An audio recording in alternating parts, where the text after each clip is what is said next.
Okay, I have finished a book, a link that I introduced previously on this channel. This is the Kenmore Library copy of King County Library System, Washington State, United States of America, Planet Earth, the original. Beyond the Idea, How to Execute Innovation in Any Organization by Vijay Govindarajan and Chris Trimble. And here's the book, it's the library copy. And I introduced it, I think it was Monday, 23 October 2023. And then it was on my to-do, I added it to my to-read list, and I have finished it, and I finished it today, Thursday, 9 November 2023. So I'm going to provide my notes slash my perspective, or my perspective slash notes on the book. And this was my first time reading it. It's a business book, and in reading it, I learned it's an operations type of business book, which means like there's like the different C-suite positions, and there's a COO, which is the Chief Operations Officer, which is like in charge of how, like, the entire organization and how it functions, the people. And so this is a very people-centric book, and it's about taking an idea, or how do you create a team to come up with new ideas, and what are the actual logistics of that? How do we organize the people, like, or how do you organize the people, right? Kind of thing. So I thought it was very cool. A lot of people just talk about ideas or something built to last, or, you know, and that kind of terminology existed before I was even born, and I was born in approximately 1992, 1993. I am Tanis Coralie Leonardi, and this is my YouTube channel, Tanis Leonardi. And so I've taken coursework in business before, including human relations. And so this is kind of a refreshing, like, don't forget that if one wants to get something done, it's nice to come up with an idea, but if you can't execute on it, right, then if the idea is carried out by somebody else, then technically the know-how, at least, is 100% somebody else. So that kind of thing came up in science, is, like, I have a background in research and science and stuff is, well, it's nice to be an idea person, but if you are unable to actually follow through, other people can just figure that stuff out right on their own. So it's not technically being scooped if you can't deliver, right? That kind of thing.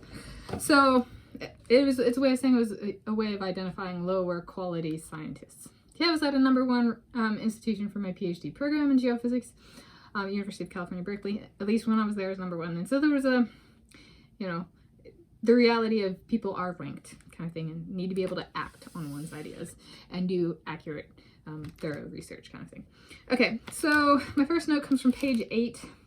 It's, I think this is something that actually goes back to my geophysics and my coding, computer programming background. With such, I'm quoting, so quote, with such deep incompatibilities, perhaps the solution is to tear down the performance engine and rebuild organizations from scratch. Alas, we cannot. It is not that simple.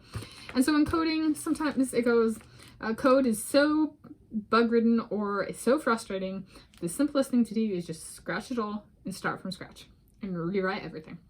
And I've done that. That's not possible with an organization with like 5,000 employees. Scratch all 5,000 employees, all founders and all that. Well, then there's nobody to even see the transition through. All right, so there's just like a basic reality check of there's a difference between writing a computer code and dealing with employees. So I thought that was something to highlight. I got to turn off my default a little bit when reading this. This is about the people of an organization. It's about operations. All right. And then, so this is my perspective. So I was thinking through this of like what I'm going through in my life and stuff like that. So on page 78, they talk about develop new collaborations. So let's see, there was something about this. So they talk about kind of two entities, a performance engine, and then a dedicated team, which is like the innovation squad, so to speak. And so, let's see. I thought the authors show off their intelligence by not quite piecing everything together and letting the author or the reader do it. So the third thing, so quote, develop new collaborations. If executing the innovation initiative requires a pair of individuals or a pair of small groups who are unfamiliar with each other to develop a new in-depth work relationship, to perform non-routine and uncertain innovation work, it is almost always unrealistic to expect this to happen within the confines of the performance engine. Was that it? Okay, end quote, sorry. This is one, let's see. Yes, so they're talking about an innovation initiative and people who are unfamiliar with each other, so they might not know each other, to perform non-routine and uncertain innovation work. So I thought this was a clever way of like, okay, what does that mean? It means to create innovation and to be able to define the new routines, something, identify what's non-routine and uncertain. Essentially, if you take people who are unfamiliar, this is a part of the structure that they're talking about for innovation. You have to take people who don't know each other, who are unfamiliar with each other, but because by making them work together, these people who are unfamiliar with each other, they each have different routine tasks that are part of their job. And so to make them work together, it's uncertain what the other person means. It's non-routine because they're dealing with people who do other routine procedures. And the part of this group that they're now in for innovation requires developing new routines. So to do the non-routine and uncertain stuff, the unfamiliar are put together. So it's like essentially if you just write down what you're doing and the group works together, you have documented the non-routine and the uncertain by virtue of putting the unfamiliar together. Okay, which is a very, very like high level of thinking, and they don't quite phrase it like that. So if you didn't know what that meant, I'm providing that partake in my perspective that it was actually very clever, right? A lot of people just get so into things they forget that like if you aren't an expert in this other person's daily procedural operations, to communicate with them about new operations, right, that they don't do and you don't do, require broaching and communicating across the non-routine and the uncertain, right? If none other than just communication. All right, up 5, add new hires. If you were hired, okay, so it's on page 79, quote, part 5. Add new hires. If you are hiring new people with new skills for the specific purpose of executing the innovation initiative, put those people on the dedicated team. Outsiders are extremely important on the dedicated team. We'll see why in the next chapter. And giving them performance engine responsibilities will only diminish their effectiveness. Okay, end quote. Before the okay. So they talk about a performance engine and a dedicated team, and the dedicated team is the innovating, and then the performance engine is like the engine that just keeps going and gets it done.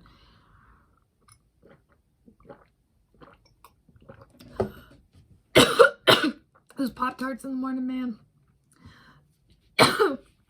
Oh. I have to read this one. Okay. Sorry, I'm a single take video YouTuber. Okay, so this is in there if this makes it. I'm gonna, for me, talk through an example. So if I were to pursue running, the dream way for me to do that, or a way, let's say I lived in Scotland, moved to Scotland with my soulmate and or soulmates, the dedicated team might be running. I need to be innovative. I am not a stereotypical runner in any way, shape, or form. And I don't even like running my 1 mile runs around a track. I typically run it on the road for time. So, and that's not even feasible at the highest level in the sport. So, innovation by definition to include me in how I run, road running, it does not exist at the highest level, so it would require innovation. So it would be a dedicated team. What would be my performance engine? So I thought of that as a what could I do 8 hours a day? And because my running performance is actually weight dependent, modeling, bringing my weight down, and having 8 hours a day where they monitor my health, right? That's part of the job, is to stay healthy, would be something. And that would include things like sponsorships. So why would, let's see. Okay, my last notes are quick, so I'm just going to read whatever. So modeling, world modeling, if you're watching this, why should you hire me? 1, I'm 5 foot 7.5 inches tall. If each model has a fixed amount of personality, then I have a more potent personality than anyone taller than me. Reason 1.5, I love Russians. And if you want me, you know what that means and the relief that comes with having somebody like me on your modeling agency. Reason number 2. I do not wear makeup, and that has a performance theater backstory. Essentially, I was on a play and I was told I was not, I had to wear makeup because I was too white. And then later, the only women that were allowed to not wear makeup were of Greek ancestry, entirely Greek ancestry. For some reason, there were too many Greeks in my upbringing. And it was, some people even called me dirtier than Russian because I was Norwegian. And later people told me my speckles should be cut off because they don't like them. Okay, so I'm not covering up who I am. All right, reason 2.5. I do not hate people because they have an eating disorder or eating disorders. Number 3. I do not expose my skin in the sense of lingerie, swimsuits, and nudity. Reason number 2 and reason number 3 are non-negotiable for me. Reason number 4. I'm a mutt, meaning mixed 6 or more ethnicities in terms of ancestry. Number 5. I want my Jacob with me, my soulmate. It's spelled Jakob, and he wants modeling agency for both of us with headquarters in, or our offices in London if we live in Scotland. Hey, okay, we're doing good even with my coughing spat. Dang, Pop-Tarts. Okay. Need some Sabra hummus with baby carrots to wash it down. Oh, but baby carrots can be very fibrous, healthy. Okay, they help me see. I ate so many carrots when I was a kid. Okay. All right. So that's that note. Was I thought through when I read this book, my 2 things was how do I integrate running and accept the reality of that I am so different than the people that are at top currently. Maybe that shouldn't be a main focus. That should be an innovation focus and figuring out maybe I don't run races, right? Not united by racing, united by a love for running and enjoying running for what it is, kind of thing. A clean slogan as opposed to dirty racing kind of thing. I just enjoy running, and if that's true for an organization promoting sport, they should want people who are just dedicated to running fast times without politics. Okay, page 141. Innovation leaders are dedicated team. So that's something that I didn't really click until page 141. Was that the innovation leaders are separate from the performance engines. And the innovation leaders correspond to the dedicated team. So for me, that would mean my people on my innovation squad, or the innovation is the running. If I have a full-time job in modeling, and then there's running, that's periphery and how I stay healthy and in shape like that and stuff, then my team for my running is my innovation team and innovation leaders. Okay, and then the rest are like performance, really about performance.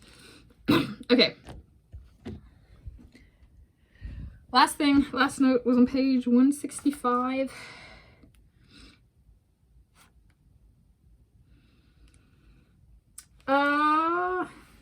Failure is not an option. Change is not at its foundation about experimentation. Yeah. So if you're seeking change, so innovation might be partially, but they're saying that, quote, change is not at its foundation about experimentation, end quote.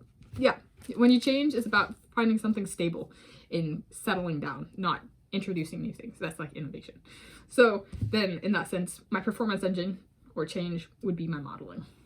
And like if I were to come up with a rough schema of something that is desirable for me in the future in my Jacob, this is what I came up with this first reading of this book, Beyond the Idea, which is 2013. This is the first edition. Hardcover. But yeah. So that's my perspective and my notes from this time. Happy reading, and I'll find a new list for my to-read list. I'll links in the video description to some related content on this channel. Tanis Leonardi, thank you for watching.